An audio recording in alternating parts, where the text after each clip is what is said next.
Hi guys, in this video I'm going to show you how to deactivate your Facebook account.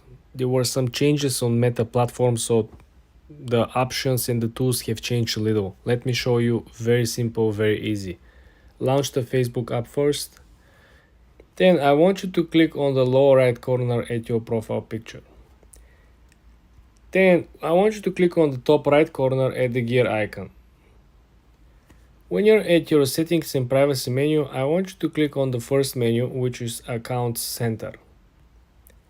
When you're at Account Center, I want you to click on the Account Settings menu, the option number 2, which is Personal Details. When you're at Personal Details, I want you to click on Account Ownership and Control.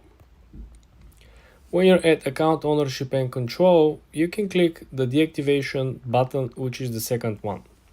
Deactivation will simply means that your account will be temporarily deactivated, and the reason for it is that you might want to go off social media. You might be off for particular reasons. You might hide particular content, so the people will not be able to find your account when the account is deactivated. Even people that have your link to your account, the account simply will not be showing.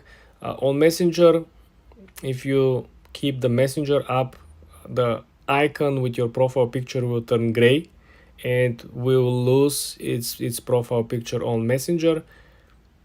The main difference between deleting or deactivating the account is that with deactivation, your data and your files and your history will be saved, right? The moment you go back and reactivate the account by simply logging in, everything will go back to normal. But this is how you can deactivate your account on Facebook. For more tips and tricks like this, guys, subscribe and follow for more.